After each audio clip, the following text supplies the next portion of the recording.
நிலை எப்படி இருக்கும் என்பதை பற்றி பேசுவதற்கு அல்-ஹாஃபிலா மதியஹா ஷாக்கிரா.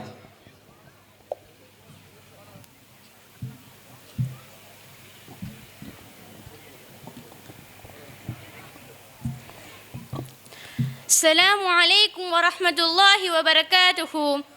إن الحمد لله والصلاة والسلام على رسول الله وعلى آله وصحبه أجمعين. أما بعد. கண்ணியத்திற்குரிய பெரியோர்களே, உலகில் பிறந்த ஒவ்வொரு மனிதனுக்கும் மரணம் என்பது நிச்சயமானது. உலகில் அனைத்து தரப்பினரும் கருத்து வேறுபாடின்றி ஏற்றுக்கொண்ட ஒரே விஷயம் மரணம் மட்டுமே. ஆனால் அந்த மரணம் பற்றிய யதார்த்தமான பார்வையும் அதற்கு பின்னால் உள்ள வாழ்க்கை பற்றியுமே மனிதர்களில் பலர் புரியாமல் உள்ளனர். மரணம் உறுதியானது என்பதனை பல குர்ஆனிய வசனங்களும் நபிமொழிகளும் நமக்கு தெளிவுபடுத்துகின்றன. ஒவ்வொரு ஆத்மாவும் மரணத்தை சுவைத்தே தீரும் என்று சூரா ஆல இம்ரானுடைய வசனமும், நீங்கள் எங்கிருந்த போதிலும் மரணம் உங்களை அடைந்தே தீரும், நீங்கள் உறுதியான கோட்டைகளில் இருந்தாலும் சரியே என்று சூரா நிசாவினுடைய வசனமும், அல்லாஹுக்கு மட்டுமே தெரிந்த 5 மறைவான விஷயங்களில் மரணமும் ஒன்று. தாம் எங்கே மரணிப்போம் என்பதை எந்த ஆத்மாவும் அறியாது என்று சூரா லுக்மானுடைய வசனமும் நம்மை மரணத்தை பற்றி எச்சரித்து கொண்டே தான் இருக்கிறது. எந்நேரமும் அதற்கான தயார் நிலையில் நாம் இருக்க வேண்டும் என்பதே நாம் இவ்வசனங்களில் இருந்து புரிந்து கொள்ள வேண்டிய விஷயம். மரணத்தை எதிர்கொள்ளும் வேளையில் மனிதர்கள் 2 பிரிவினர்களாக பிரிக்கப்பட்டு உயிர் வாங்கப்படுகிறார்கள். முதலாவது, இறைமறுப்பாளர்கள் பாவிகளை பொறுத்தவரையில் அவர்கள் மரணத்தை கண்டு விரண்டோட கூடியவர்களாகத்தான் இருப்பார்கள். நிரந்தர மறுமைக்கு பகரமாய் உலகத்தின் சுகபோக வாழ்வை தேர்ந்தெடுத்து கொண்டு தத்தமது கரங்களால் செய்தவற்றின் உண்மையான பலன்களை அவர்கள் மரண தருவாயிலிருந்தே உணர ஆரம்பித்து விடுவார்கள்.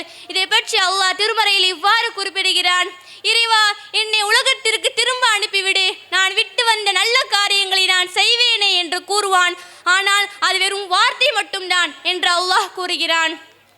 அல்லாஹ்வின் மீது பொய் கற்பனை செய்பவன், தன் மீது வஹி வராமல் இருந்தும் வஹி வந்ததாக பொய் உரைப்பவன், இவ்வேதத்தை போல நானும் ஒரு வேதத்தை இறக்கி வைப்பேன் என்று கூறுபவன் ஆகிய இவர்களை விட பெரிய அநியாயக்காரர்கள் யார் இருக்க முடியும்? இவர்களது மரண தருவாயில் நீங்கள் இவர்களை பார்த்தால் மலக்குகள் தம் கைகளை நீட்டி உங்களுடைய உயிரை வெளியேற்றுங்கள், இன்றைய தினம் உங்களுக்கு இழிவு தரும் வேதனையை கூலியாக கொடுக்கப்படுவீர்கள், ஏனெனில் நீங்கள் உண்மையல்லாததை அல்லாஹ்வின் மீது கூறிக்கொண்டிருந்தீர்கள், இன்னும் அவனது வசனங்களை நம்பாமல் பெருமை எடுத்துக் கொண்டிருந்தீர்கள் என்று கூறுவதை நீர் காண்பீர்.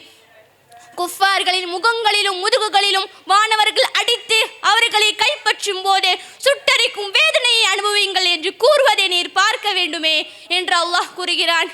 கண்ணியத்திற்குரியவர்களே, இதுதான் பாவிகளின் உயிர்கள் கைப்பற்றப்படும் போது நடக்கும் நிகழ்வுகள். அல்லாஹ் நம் அனைவரையும் பாதுகாப்பானாக.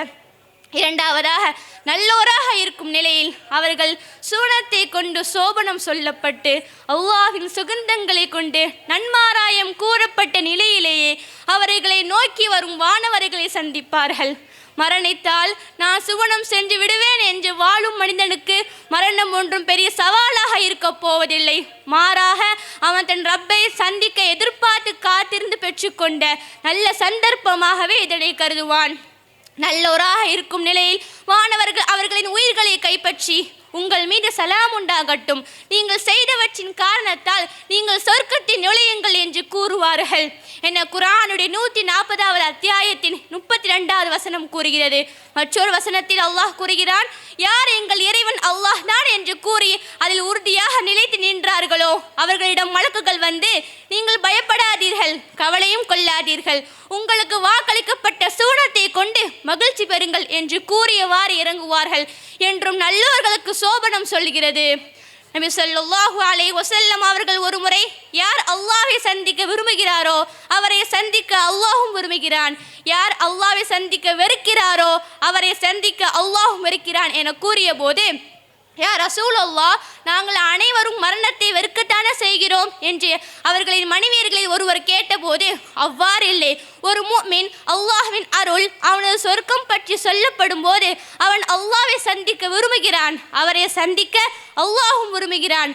ஒரு காஃபிர் அல்லாஹ்வின் வேதனை, கோபம், நரகம் பற்றி சொல்லப்படும் போது அவன் அல்லாஹ்வை சந்திக்க வெறுக்கிறான், அவரை சந்திக்க அல்லாஹ் வெறுக்கிறான் என பதிலளித்தார்கள். இது புகாரி கிதாபில் இடம்பெற்றுள்ள ஹதீஸ். ஒரு முஃமினின் அகராதியில் உலக வாழ்க்கை என்பது உலகத்திலிருந்து கொண்டே மறுமைக்காக வாழ்வதனை குறிக்கிறது.